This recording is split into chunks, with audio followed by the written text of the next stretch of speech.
here to represent the Las Vegas Raiders. It is Kenny Brown, someone I went to school with at the University of Maryland Eastern Shore. Thank you for coming on the podcast, Kenny.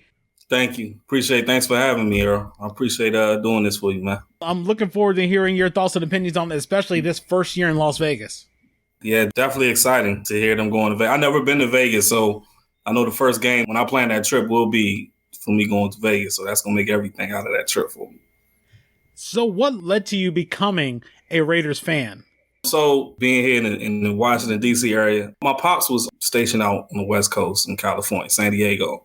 And San Diego is really Raider country. So during this time out there in the Navy, he had that mystique, in the 80s and everything like that. And when he got stationed over to Norfolk is when he brought that whole Raider mystique. So that was his team. And, when you were a little kid, far as back as I can remember, it's 1990. I'm 7 years old. And I'm supporting the team that my pop supported. You know what I'm saying? So ever since then, I fell in love with the Raiders and been a fan ever since. So we're going, over 30 years? And that's the toughest thing. You never find people, especially our age, saying, I've been a fan of this team for 30 years. Especially as a kid, you like seeing what's cool, and it's easy to jump on a bandwagon of somewhere else. I always tell people, I've been a struggling Orioles fan for years and struggling Redskins fan, Washington football team fan, depending on what you want to call it, for years. And I think the biggest thing is the longer you stick with them, when they have their biggest successes, it's the sweetest moment you can ever have. Yeah, definitely. So what is the most memorable experience you have as a Raiders fan? Was there a particular game? I know there's so many different games, both good and bad, that you can remember, but what is the biggest memorable moment that sticks out to you? I would say probably before 2016, I would say the year we went to the Super Bowl. I never seen my team actually compete in the Super Bowl. So that season was pretty much memorable. But if I could think of a memorable moment, I'm a guy who I go to places, I plan trips and around the Raiders schedule. So I'll go on a road game. And this particular time, it was the New Orleans Saints in 2016. It was actually my sister's birthday weekend, and it was the NFL season opener.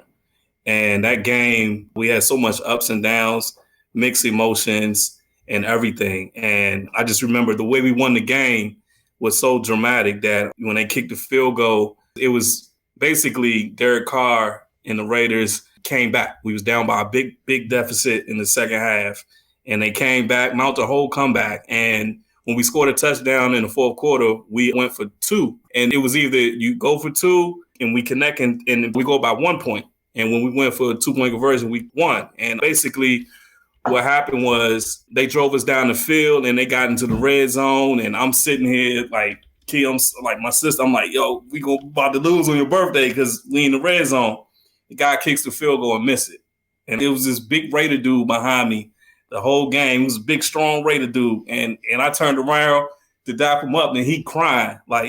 So it was just so many funny things happened through that moment, but that was the best Raiders game I've ever been to in my entire life. What were your expectations coming to this season? First year in Las Vegas, Gruden getting another year back under his belt as a head coach, especially after being out for a few years. What were your hopes for this season? What were you thinking?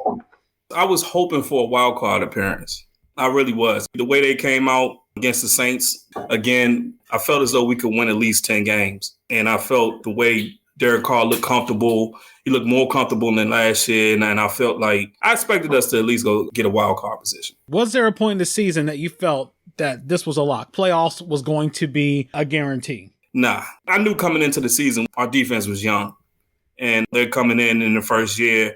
It's going to take them a couple of years to learn the scheme, and any playoff team does have to have some type of strong presence on the defensive side of the ball. I knew that was our Achilles heel all season. Was there a point that you felt that, especially with the success they were having, that this might be a mirage, that we might get close, but we might not make it? Yeah. When we were 6-3, we were 6-3 last year.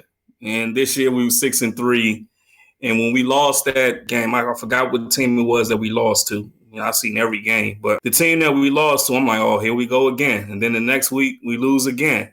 And I'm like, okay. And then we had that game against the Jets and everything like that. So it looks like it was the same thing that was happening last season, happening this season. And then the luck, with the COVID, that's really been killing my team, the COVID. Like a lot of starters been out on both sides of the ball, which hurts the chemistry with the team and things like that going into week in and week out in preparation for the upcoming games. And I think especially you look at the situation with the Broncos where they basically had to put a wide receiver at quarterback just because of what was going on there. I mean, it always could be worse when you look at it in that situation where you have no one capable to start. But again, it's easy to say that, especially in this weird time where everybody's getting hampered in sports.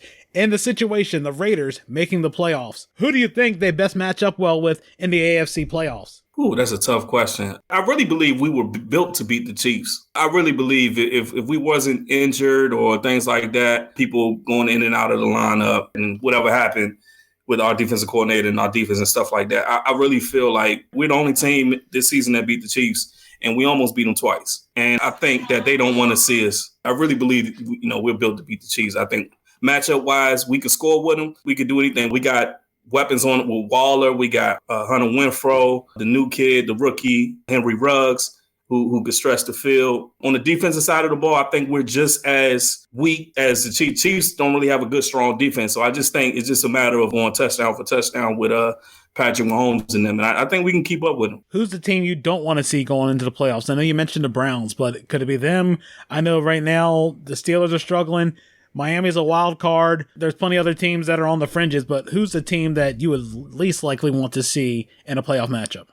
Tennessee Titans. I thought last year they were going to go to the Super Bowl.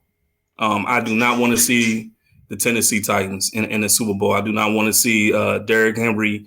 Ryan Tannehill was playing. I mean, since he left the Miami Dolphins, he looked like a whole nother player. And with A.J. Brown and some of those guys on the defensive side of the ball, man, I really think Tennessee is a good, solid team. Looking at this season, it's the first season in Las Vegas.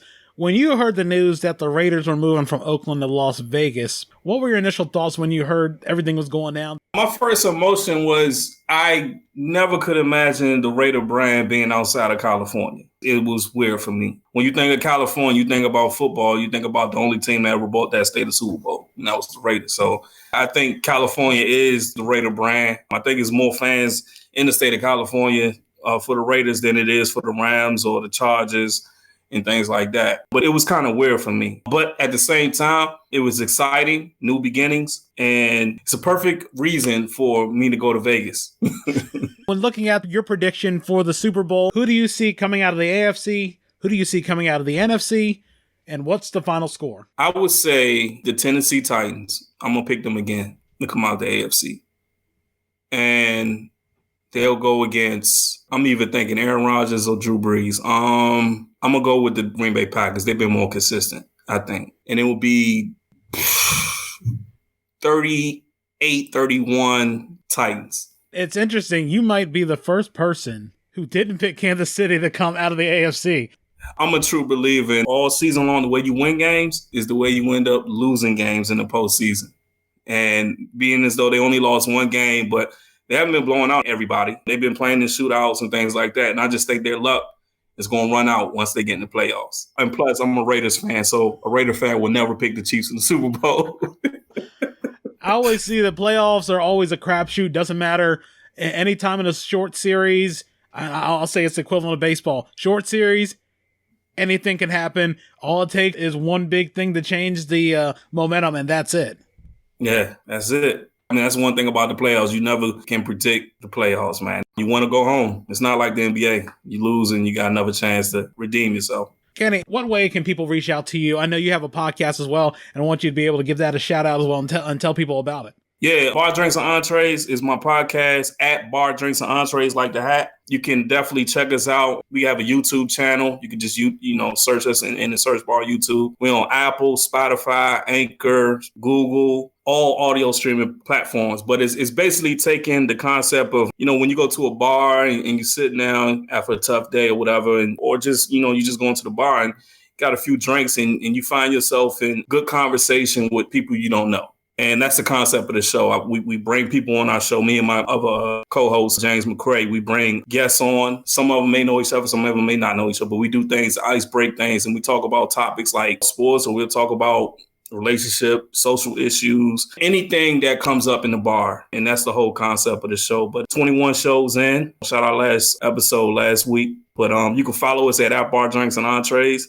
Also, you can follow my personal account on Facebook, Kenny Brown, or Instagram at Kenny_B83. I always have to ask, especially people who do podcasts, what was the toughest thing when it came to starting a podcast? Getting started. The toughest thing. Me and my co-host talked about starting this whole podcast for a year and a half, and we ain't done nothing. And then one of our good mutual friends sat us down and had a heart-to-heart with us, and we started to be about it more so than talking about it. I mean, this is what we went to school for, Earl. You know the crew. We all went to school for journalism at UMBS, so this is a piece of cake for us, man.